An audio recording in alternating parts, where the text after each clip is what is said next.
Sri ட்ரோன astro சேனலுக்கு உங்களை அன்புடன் வரவேற்கிறேன். ரிஷபராசி. அன்பார்ந்த ரிஷபராசி நண்பர்களே, இந்த வாரத்தை பொறுத்த வரைக்கும் உங்களுடைய உத்தியோக ரீதியான, வேலை ரீதியான விஷயங்களில் லாபகரமான செய்திகள் வரக்கூடிய யோகம் ஏற்படுகின்றது. கடின உழைப்புக்கு உண்டான பரிசளிப்பு கிடைக்கக்கூடிய யோகம் ஏற்படுகின்றது. உத்தியோக மாற்றம், தொழில் மாற்றம், இடமாற்றம் போன்ற விஷயங்கள் நடக்கிறதுக்கு வாய்ப்பு இருக்கு. 4ஆம் இடத்து அதிபதியான சூரியன் ராசியில் இருக்காரு. புதன் சூரியன் சேர்க்கை. அதே சமயம் இந்த வாரத்தில் 15ஆம் தேதி அன்னைக்கு 2ஆம் இடத்திற்கு பயிற்சி ஆகிறதுனால சற்று அவசரப்பட்டு வார்த்தைகளில் உஷ்ணத்தை கூட்டிடாதீங்க. அதிகமான கோபத்தின் காரணமாக சில எதிரிகளை சம்பாதிக்கும் வாய்ப்பு ஏற்படுகின்றது.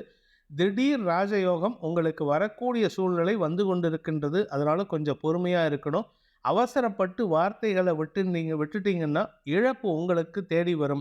அதே சமயம் இந்த வாரத்தை பொறுத்த வரைக்கும் பண வருமானத்தில் தொய்வு இருக்காது.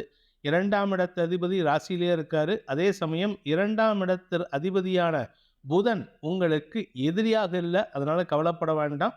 இந்த வாரத்தை பொறுத்த வரைக்கும் உங்களுக்கு தசம லாபஸ்தானங்களில் சந்திரன் சஞ்சாரம் பண்ணுகின்ற 13ஆம் தேதி மதியம் 1 மணி வரைக்கும் உங்களுக்கு யோகமான காலம். இந்த 13லேருந்து 15, 13ஆம் தேதி மத்தியானம் 1:30 மணிலேருந்து 15ஆம் தேதி ராத்திரி 8:30 மணி வரைக்கும் உங்களுக்கு வீண் செலவுகள் ஏற்படும். அது வீண் செலவு கிடையாது, உங்களுடைய சுகத்தை அதிகப்படுத்தி கொள்வதற்குண்டான செலவுகள். உங்களுக்கு வீட்டுக்கு தேவையான, உங்கள் தொழிலுக்கு தேவையான முதலீடுகள் செய்யும் நேரம் இது. உங்கள் தொழிலுக்கு தேவையான ஏதாவது ஒரு பொருள் வாங்கணும் அப்படின்னா இந்த நாட்களில் நீங்கள் பணத்தை செலவு பண்ணி வாங்குறதுக்கு வாய்ப்பு இருக்குது. சிலருக்கு புதிய தொழில் துவங்குவதற்குண்டான யோகம் ஏற்படுகின்றது. அந்த தொழிலுக்கு உண்டான முதலீடுகள் செய்யும் நாட்களாக இந்த 13ஆம் தேதி முதல் 15ஆம் தேதி ஒரு முக்கிய முடிவு எடுக்கிறதுக்கு வாய்ப்பு இருக்குது.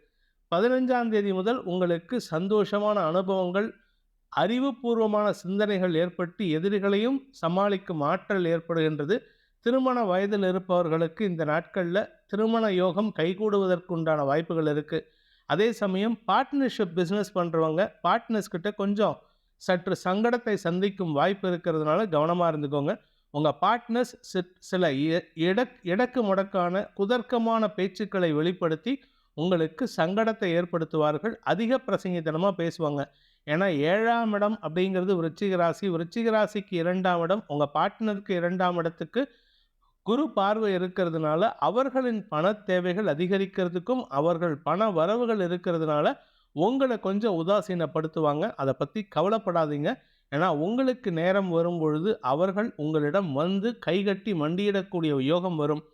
திருமணமானவர்களுக்கு குடும்ப தலைவிகளை பொறுத்த வரைக்கும் 7ஆம் இடத்துக்கு சனி பார்வை இருக்கிறதுனாலையும் 7ஆம் இடத்துக்கு ராசியில் இருக்கிற புதனின் பார்வை இருக்கிறதுனாலையும் உங்களுடைய அறிவுபூர்வமான செயல்பாடுகள் வாழ்க்கை துணையின் வளர்ச்சிக்கு சாதகமாக இருக்கும். ஆனால் உங்கள் வாழ்க்கை துணை உங்களுக்கு எதிராக செயல்படக்கூடிய சூழ்நிலை இருக்குது.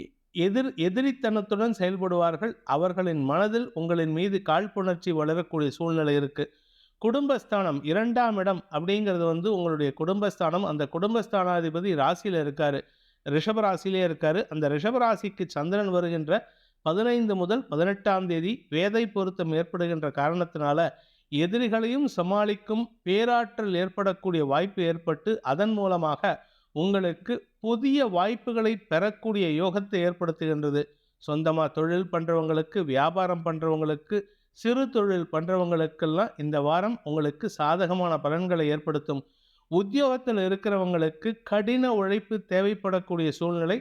சிலருக்கு உடல் ரீதியான ஆரோக்கிய குறைபாடு காரணமாக வேலை இழப்பதற்கு வாய்ப்புகள் இருக்குது. ஆனால் கவலைப்பட வேண்டாம். இந்த வாரத்தை பொறுத்த வரைக்கும் பெரிய பாசிட்டிவ் சேஞ்ச் இல்லாட்டினாலும் அடுத்து வரக்கூடிய சில வாரங்களில் இன்னொரு 3 வாரத்துக்குள்ளார இழந்த வேலை மீண்டும் கிடைப்பதற்குண்டான யோகம் ஏற்படும். அது வரைக்கும் பொறுமையாக இருங்க. ஜூன் மாதம் முடியறதுக்குள்ளார உங்களுக்கு வேலை கிடைப்பதில் இருந்து வந்த தடைகள் விலகும். உங்கள் வேலையை மீண்டும் பெறுவதற்காக லீகலாக கூட நீங்கள் முயற்சி செஞ்சு வேலையை பெறுவதற்கு வாய்ப்பு இருக்குது. உத்தியோக ரீதியாக இப்படி இருக்குன்னா வியாபார ரீதியாக வளர்ச்சி ஏற்படுகின்ற ஒரு நல்ல வாரமாக இருக்குது. வியாபாரத்திற்கு உண்டான முதலீடுகள் லாபத்தை ஏற்படுத்தும். சுப செலவுகள் ஏற்படுகின்ற வாரமாக இந்த வாரம் இருக்குது. சுப செலவுகள் உங்களுக்கு வீட்டுக்கு தேவையான பொருட்கள் வாங்குவது, விலையுயர்ந்த பொருட்கள் வாங்குவது போன்ற விஷயங்கள், தன்னம்பிக்கை தரக்கூடிய நற்செய்திகள் வருகின்ற நாட்களாகவும் இந்த வாரம் இருக்குது. கலைத்துறை நண்பர்களுக்கு எதிரிகளின் தொல்லை அடங்கும், எடுத்த காரியத்தில் வெற்றி அடைவீர்கள். புதிய வாய்ப்புகள் தேடி வருகின்ற வாரமாக இருக்கும். அதே சமயம் குழந்தை பாக்கியத்திற்காக காத்து கொண்டிருப்பவர்களுக்கு நற்செய்திகள் வருகின்ற வாய்ப்பு இருந்தாலும் அதற்குண்டான செலவுகள் அதிகரிக்கின்ற சூழ்நிலை இருக்கு. அதனால இந்த வாரம் உங்களுக்கு வளர்ச்சியை நோக்கிய பயணம் உள்ள வாரமாக இருக்கிறதுனால நீங்க பெருமாள் வழிபாடு செய்வது பண தட்டுப்பாடுகளை நீக்கி தன வரவை ஏற்படுத்தும்.